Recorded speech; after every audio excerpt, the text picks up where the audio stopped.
Yeah, thank you so much, Bola, for being here. Bola is a PhD candidate at in Colorado, Boulder, and it's so amazing to have you. Thank you, Bola. We appreciate. Yeah. Oh, you're welcome, bro. Thank you. Okay, so good good morning, everyone. This is still morning my time. Okay, and good evening for those in Nigeria. So I'll first of all like share my screen so I can talk about the topic. Okay, they gave me. Sorry, just give me some moment. So okay, so sorry, I won't be able to like I won't be able to like see anyone. I can only see my screen. I'm talking.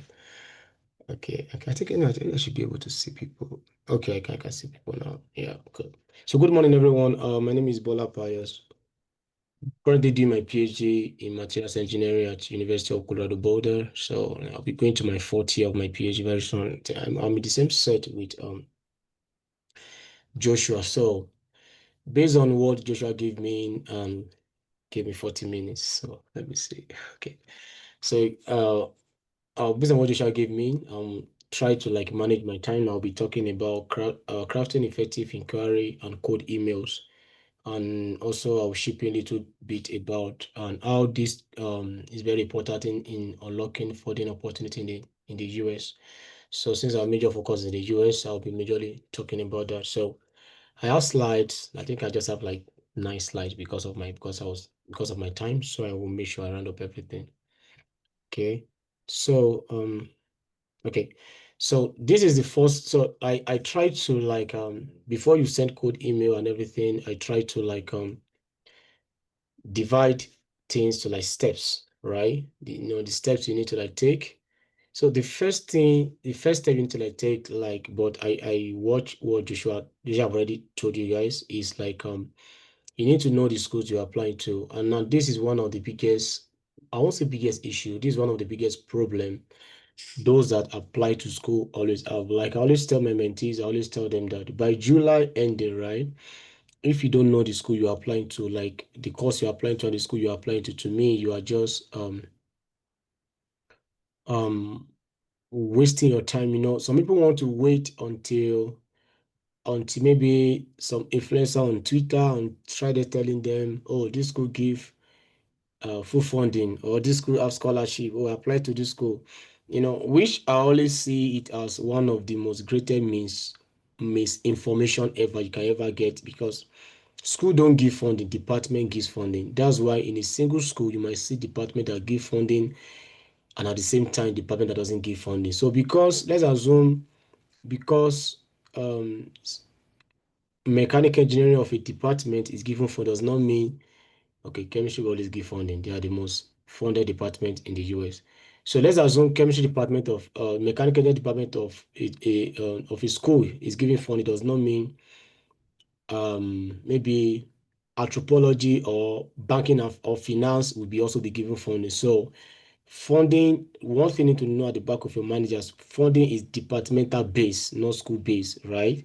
So yeah, and like I said, one of the best website or link you can use to like check for graduate school is US News, which Joshua already showed you guys because I was listening to his presentation. And so the reason why US News is very good is just that he give you the school ranking, the cost of attendance, detailed information about the school, the acceptance rate, it rank them. And one of the best thing you can do, why US is very also good, it also rank the schools, right, based on their ranking in your own department. So, for example, MIT can be the best university, let's assume in mechanical engineering, and that does not mean they're the best university in finance or they're the best university in MBA, right? We know that when it comes to MBA, it is Harvard. So, and they're not best university in medicine. We know when it comes to like medical field, we know it's John Hopkins University in the US. So it will help you to like rank it based on your own feed, right? So that is one thing you should have at the back of your mind. Um, so what to check? So and one thing that, okay, I'm so sorry. Some people might be asking, that okay, fine. So it's not all department you can see on US news. Your department must be a department that maybe people are going to, right? Some department you may not see them on US news. You just have to like use what Google will give you to like know the school you are going to apply to. Yeah. So so when you check on this, one of the reason, this also mistakes some people used to do. You don't just pick a school because you want to apply to a school, right? Or because you know someone in the school or in the department, or because Joshua is in University of Nevada, Reno now. Also, okay, I want to go there because Joshua is there. Okay, you need to check schools depart when you check school website, you go to department website, and these are the four key areas you have to choose. And this all these key area will determine if you are going to go with the school or not. Number one is research area. Everybody have research area they would like to like work on. Even though you are not in STEM, you are in non-STEM, at least even in economics, finance, MBA, they still have like area they want to focus on. So you need to check first if the school, if the department in this school, has the area like I want to focus on. The next thing is application requirement. And this is very, very important, which I'm still going to explain earlier on. Application requirement is very, very important. Some people don't want to write GRE, some people don't want to write TOEFL. Yeah, maybe they don't want to undergo the stress of applying for it or reading for it, because it takes you around 6 months to prepare for GRE, and it takes you around maybe like 1 week or 1 month to prepare for TOEFL, right? So people don't really want to, some people don't want to, so they are looking for school that waive this requirement. So you need to check. I've seen some of my mentees, after they have applied to a school, they have paid the application fee, they have paid everything. The next thing you're going to see is just that, oh, where's your GRE score? Can you send your TOEFL score? Why is your English requirement? Submit them before we can review your application. They now come to my DM. They ask me to say, yeah, then you should submit GRE. What's my own? They asked to submit GRE. I can't tell the school not to accept GRE from you. It is your fault. You could have checked if the school required GRE before you apply, right? So you need to check application requirement. You need to check application deadline. It's very important. Different departments with different deadline. So school does not really have deadline as a school. For example, now in my school, CU Bola, chemistry start the application as early as July 15, yes. Why other schools start open their own in September? Can you see the gap? And most application deadline in my school for chemistry is November 30. Some school is December. Some school will be December 1. My department is December. Engineering is December 15. I think mechanical engineering is even December 1, if I'm not mistaken. Yeah. So that I'm just to tell you that any information you are searching for, it should be based on the department you are applying to, based on the not based on the department, my own department. Maybe, yeah, that's why I always tell people, don't ask me question about I can tell you things about my school, but I know more about my department. I don't know about department you're applying to. So reach out to them and ask them questions. So faculty members in a particular research area is very important. You have at least 3 to 5 or 6 faculty area working in the kind of research area you're working on. It helps when you're writing your SOP. It helps when you're sending code email to really expand your horizon, right? Okay, because yeah, so that's my first slide. So like I said, these are the things you need to check.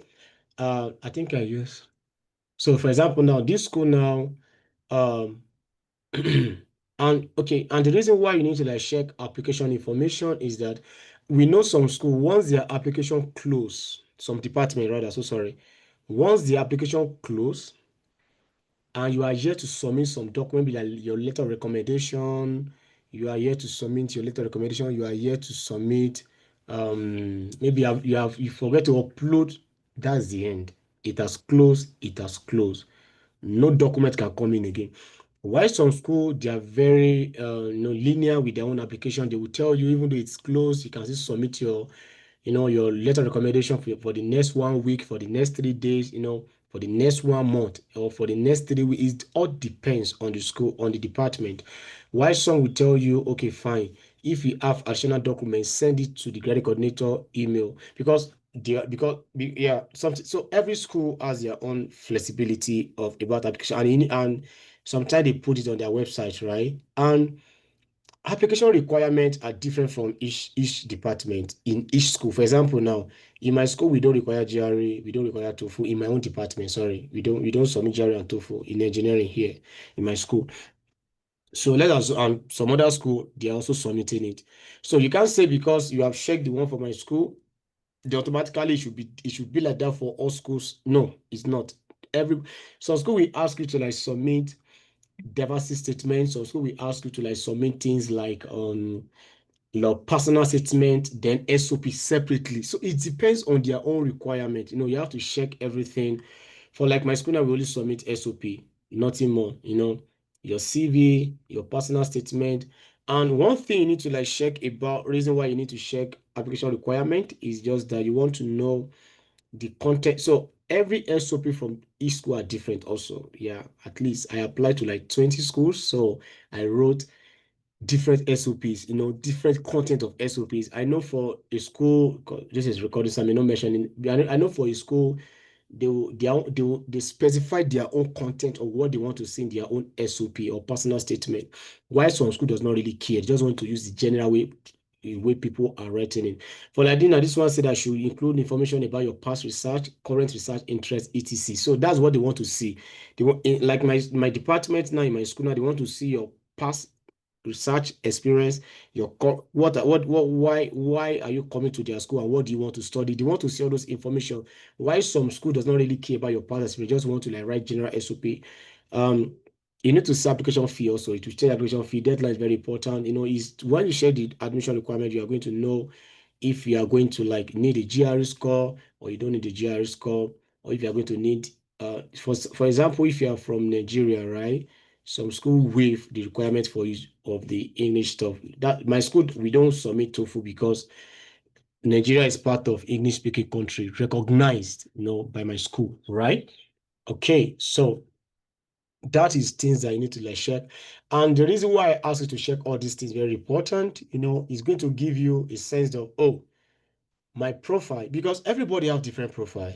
We have different profile. I might have some things that Joshua does not have. Joshua will have a lot of things that I don't have, right? So everybody need to like apply to a school that fits their profile. Very, very important. And how do you know that something fits your profile or not? The best thing you can do is just to like check, just check, go to the school. Don't be lazy. Don't be following Twitter influencer to be saying apply to this school, they have funding, apply to this school, they have scholarship, then you just pick your laptop or you open it, start applying. And that's how many people get a lot of rejection at the end of the day because they didn't do their assignment very well. Did I got all the school I applied to? No. Did I got couple of schools? Yes. So just do your assignment very well. Yeah. So let's talk about now. I'll let's tell my mentee, code email is not the first thing to do. Yeah. The first thing to do, let's assume you already identify all the schools you want to go to. Sorry, you would like to apply to. Next thing you want to do is that you want to send email to the graduate coordinator. Don't send code email first. And I will explain why you should not send, and I will explain to you why you should not send, code email first. Or let's tell people, don't send code email first. It's wrong. Like, don't send. It's just wrong. Like, just come. Like, send inquiry email. And this is why inquiry email is very important. Based on my experience, based on my experience of my mentee in the past. And okay, so each department in each school, they all have average CGPA requirement. We know that generally in the US, they will tell you need minimum of 3.0 over 4.0, right? That's what qualifies you to apply. Mind you, that 3.0 only qualifies you to apply to that school, maybe through graduate admission process. That doesn't qualify you to the department. So department has their own requirement. I wish I can search my email, it is 2022, so I can't keep on searching all the email I receive. I remember I reached out to a department to ask them question. And the man said that, oh, the average CGPA we have used for admission in the past is 3.45 over 5. But on the application website, they put 3.0. So which means if you apply with 3.0, you may not get admission because they have a benchmark as like my department, you need first class to apply. Without first class, you can't. My department only accept, at least based on what I've known so far.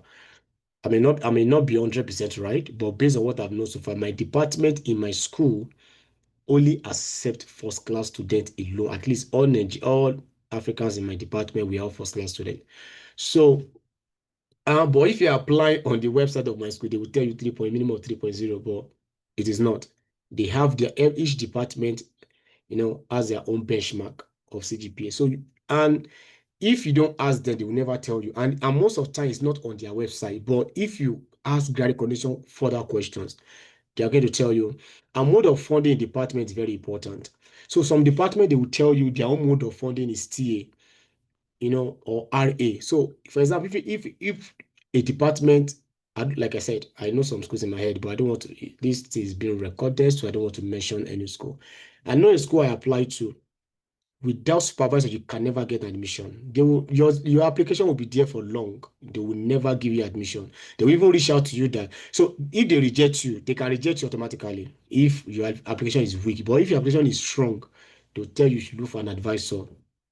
If you look for an advisor, you get someone, you should reach out back to them. That's only because they don't start with their student with RA, they start with all their student with TA, which means that a supervisor must request for them to like give you admission. So average TOEFL and GRE score also good. Yeah, people will tell you, oh, if you have 305, 300 in GRE, you are good. I've seen a school before, and I can, yes, that the minimum you can have in quant in GRE, I'm in mechanical, right? For them to, sorry, I study mechanical engineering. I'm in material science now.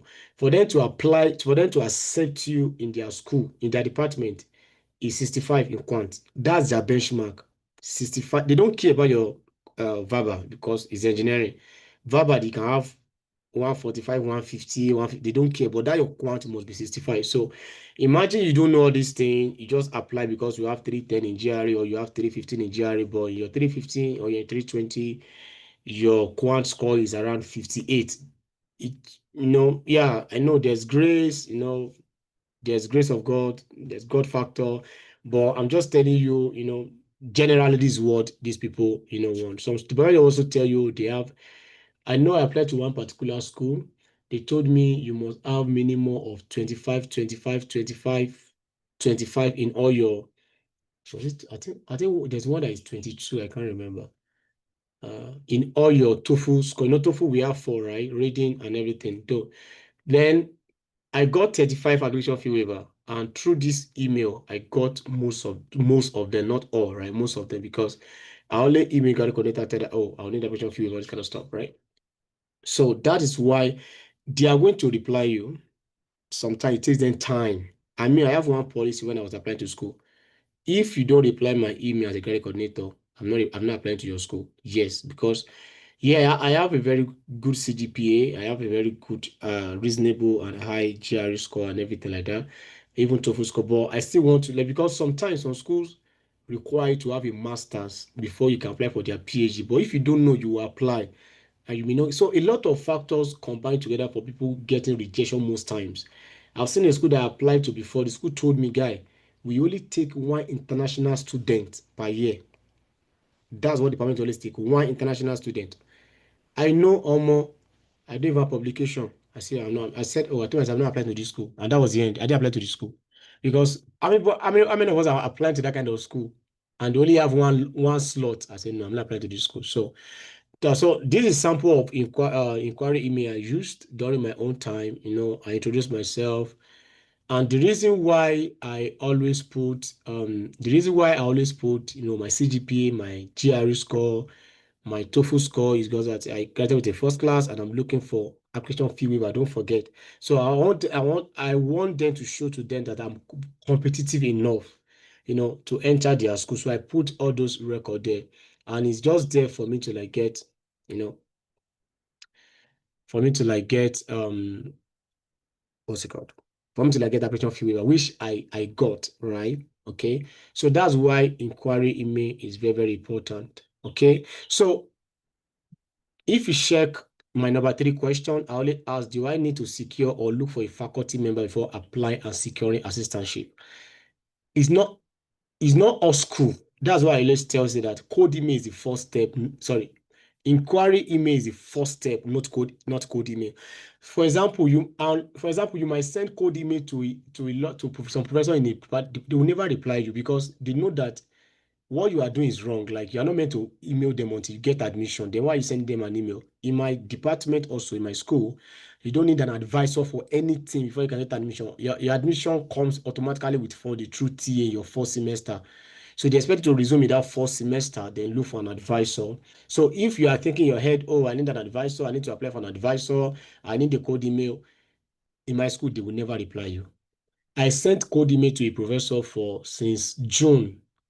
The woman replied me if 2022, 2022, I said second, 2022 February. Was it February? 2022 April, yes. When I used my school email to send her email. That's only she did all the email because I really want to work with her. She now told me no, that that she should sorry, that that they are not meant to like, they are not meant to like people don't need to send email to them, that they only attend to people that already gotten admission. I say, oh, so sorry, I don't know. So that's why, I always tell people, ask questions. Very important to ask questions. The possibility of getting funding after security admission, ask questions. People will tell you, and it's not, see, the mind you guys believe in Nigeria, we Nigerians, sorry, I'm in Nigeria, we believe when we're still in Nigeria, yeah, is that when we apply in Nigeria, is that, oh, as long as you have PhD admission, you have full funding. That is a lie. Yes.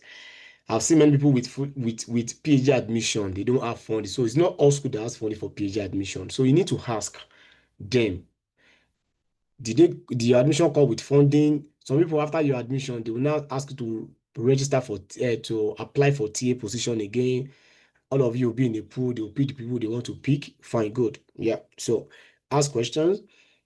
And it is not all school, all department that accept BSc to PhD directly. I know one school it was, I think this is University of Maine or University of Maine. Yes. Or this school, yeah. I don't want to mention. Yeah. You can they would if you apply with BS, they need they even told me that they need master. For example, mostly courses in economics also wanted to have master for PhD. So that's why they were admit. It's the only school I know that I've known so far that we're admitting people with masters, at least international students, people with BSc to PhD in economics, is this school, University of Wisconsin, Milwaukee. That is only school I've known so far that I've met one Nigerian. Others, all Nigerians here doing economics, they come for they will enter for their masters first, because in that kind of department, they don't really have, most departments in the US in economics or agri, they don't really have BSc to PhD directly. And some few schools like that in engineering that I've known of, they don't also have. So you need to ask question. So sorry, I think I talked more about inquiry email and why you need to like. So now, third step, let's talk about code email. I think this is part of my major topic. Okay. So why code email? Why do we need to like send code email? So it's very important to like access expertise, funding opportunities, networking, project collaboration. So let's assume the graduate coordinator tells you or reply you that, oh, you need to look for an advisor to get admission, or look for an advisor that can fund you in case you want, yeah.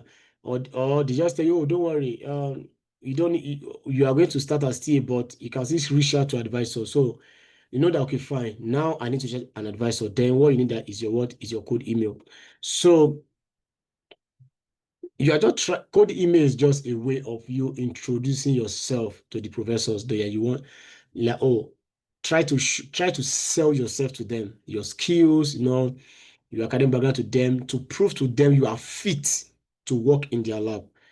So you are not sending code email to them because you are sending code email. Like, oh, that's what everybody used to do, so let me also start sending code email. No, you are sending code email because of one thing.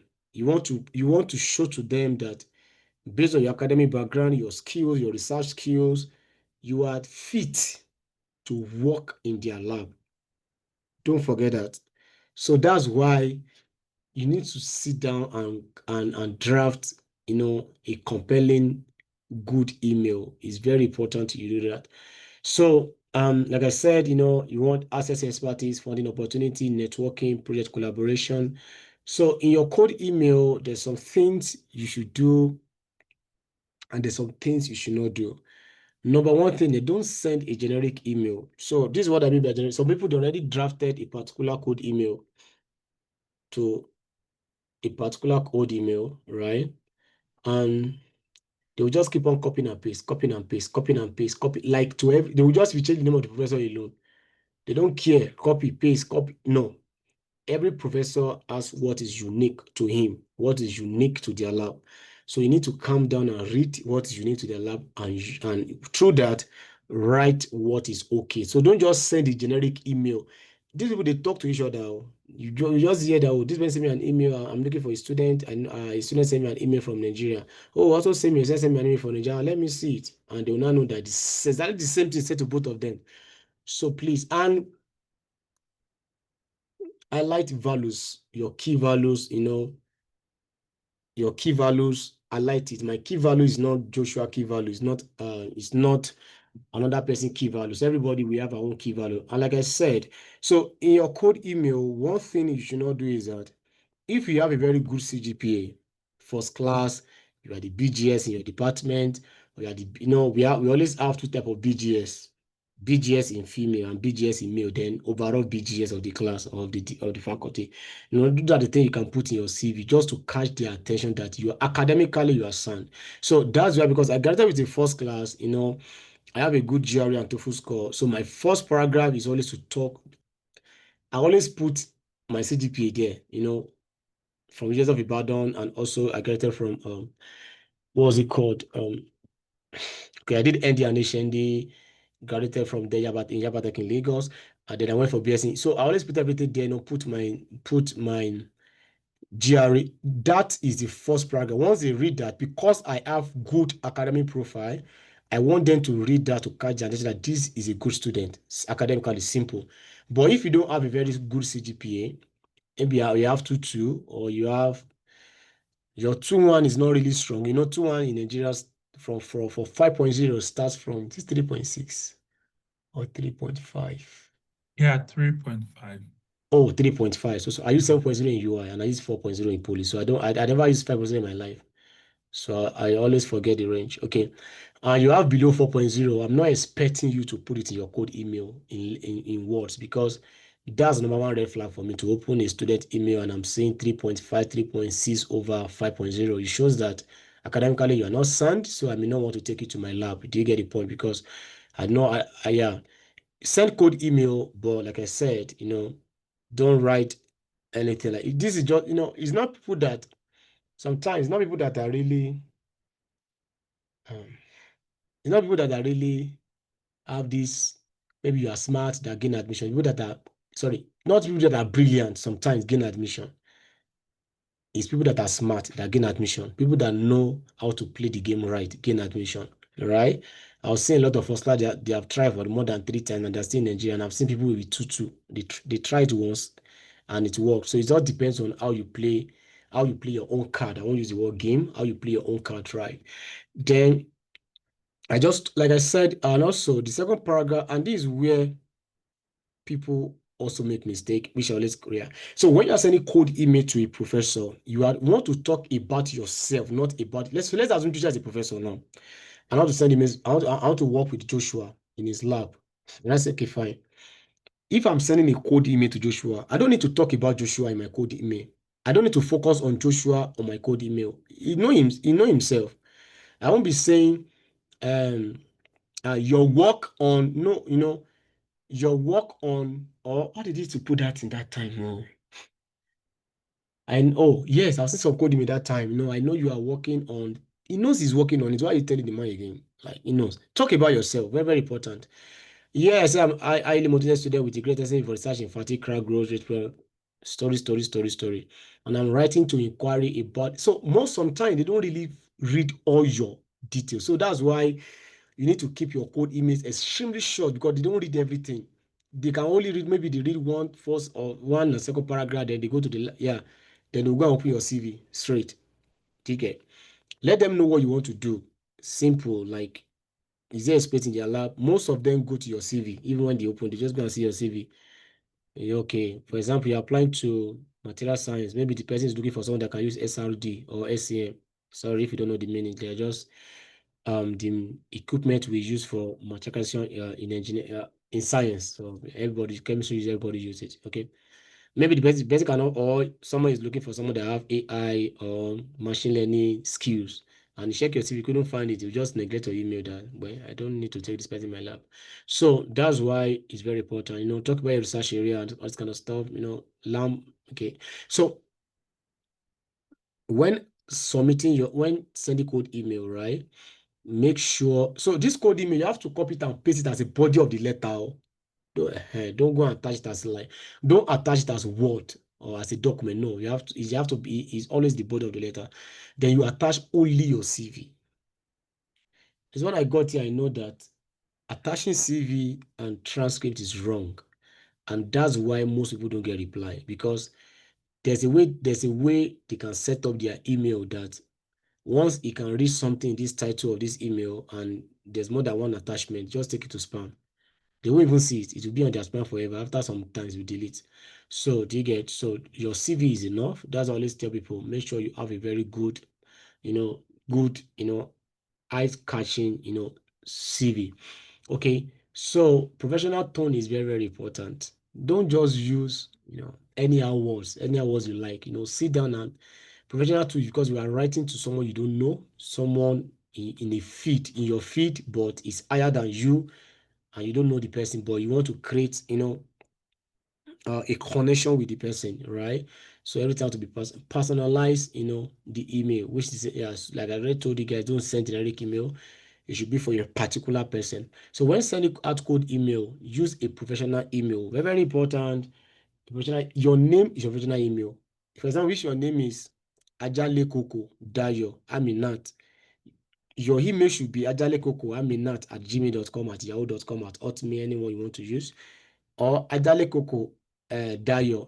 It should be your name. Or sometimes maybe your name your name is already taken. Google will tell you, do you want to add number? Yeah, just add very simple number.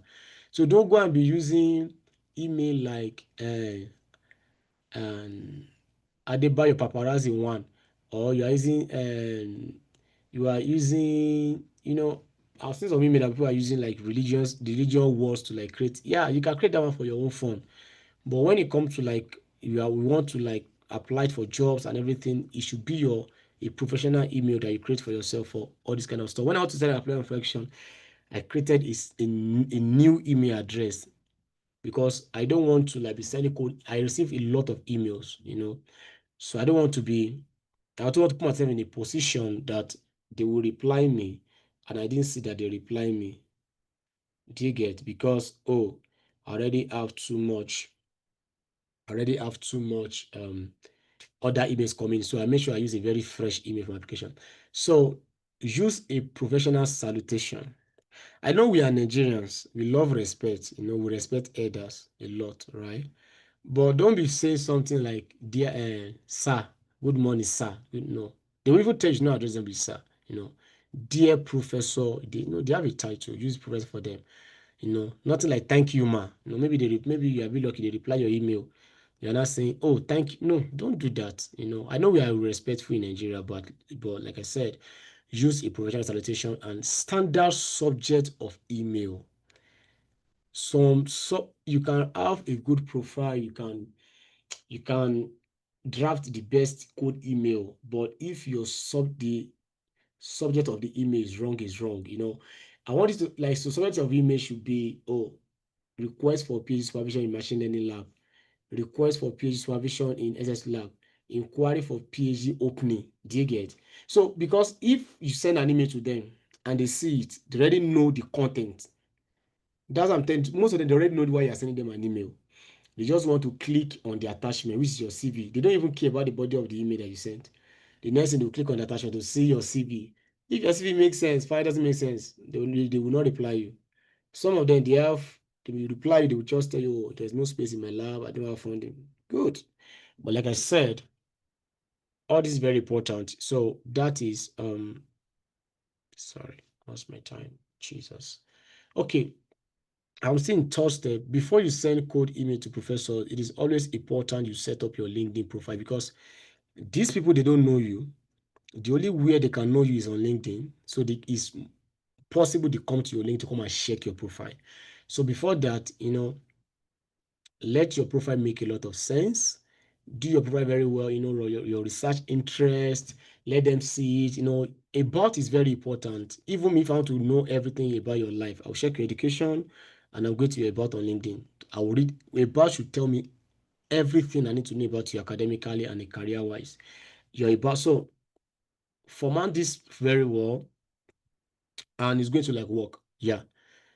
I know that when I was applying, I would just be saying someone view your profile from University of a person view your profile from University of that's what you're going to be saying. You just want to like know what you are doing currently now, what is going on with your life, not your private life, your normal life, right? So it's very important you set it up. Um, so don't forget about LinkedIn is very important. Like it's very, very important. Set it up in a professional way. Because some of you, I don't know, some people have sent me a lot of requests on LinkedIn, which I cancelled just because of one reason. You don't send me a request when you don't have a profile picture. It's wrong. Yeah, I don't even. So how will I know the face behind the account? If you are sending me a friend, if you need my help, you have tried to send a follower request. If you don't have and most Nigerian and some Nigerian rather, not most, some Nigerian don't have a profile picture. I don't know why they don't put it. But and that kind of things, you want a school or a professor or a department to come to your profile and they couldn't find your picture. Why? What are you hiding? I will see you as someone operational and I will just neglect your stuff and I move on with all my life. So it's very important like that. Your picture is very important. Don't just use any other picture. Just have a very nice. Sorry, I always use any other picture for myself. I don't do headshot for LinkedIn. Yeah, sorry. So just have something like that is going to like work. Okay. Um. So that is all about. So sometimes, right? When you send code email or inquiry email, they may not reply you. Wait for 1 week or 5 working days, then send them in. So go to the email that already sent to you. Click on reply, then send them a reminder email. The reminder email is the most shortest email in this life. Dear Professor, I know you are very busy, right? Okay, can just 3 lines, the reminder email. Some of them will open it when you know that you are disturbing them. Some of them will not, forever and ever. Amen. So then wait again for another 5 days. If they didn't reply the second one, send another inquiry and reminder email. If they didn't reply, you just let them go. They don't want to reply you. That's just the end. Yeah. So that's just so let's talk. So that's all about So let's talk about four type four types of scholarship in the US. I'll use the word scholarship because that's what my Oga Joshua gave me. So I will talk about four type of scholarship in the US. Their benefit or what are the benefit attached to them. So we have research. So all of them. So we have research assistant. So research assistant is when you are working directly with a supervisor. You are in his lab. Is what that brought you in. Then then they will surely offer you research assistance, mostly as a PhD student. Yeah. Your research assistance covers three things: your tuition waiver, which you are not going to pay school fees, your health insurance. Sometimes it may not be 100% health insurance, but at least the remaining one will be around $100 or so. Then monthly stipend, they pay you every month. Then we have teaching assistant. They are, assistantships, right? I think I need to put an assistantship. They have the same, um, they have the same benefit, three of them. Yeah. They have the same benefit. Then we have fellowship. So now we have different type of fellowship. For a PhD, fellowship will surely cover your tuition waiver, health insurance, and stipend. So it's automatic. So at least you surely cover. But if you get fellowship as a master student, they tell you have a fellowship. The fellowship may just waive your tuition alone, right? Or maybe, yeah, your tuition alone, most times, some might come with partial funding, some might come with full funding. For, like I said, don't make the mistake, for PhD is always full funding, right? So, but for master, sometimes, you might have to like pay some money from your pocket, at the end of the day, maybe your health insurance or your living expenses, where they will tell you, oh, your fellowship only covers your tuition. Other things have to come from you. So, it all depends. Okay. So the last one, which I don't really agree with it, is what we call merit scholarship. Merit scholarship, no tuition waiver, no health insurance, no stipend. Sometimes tuition waiver can be partial. Maybe they will tell you in a year they are giving you 6 credits for free, which means out of your school fees, you're already paying half. You are going to pay the remaining one yourself. Do you get the point? But yeah, so it can come with partial tuition waiver. Sometimes it come with no tuition waiver. Sometimes some school they will tell you, oh, they have grant you $10,000 merit scholarship, or even sometimes it can be up to like $20,000, $30,000 merit scholarship.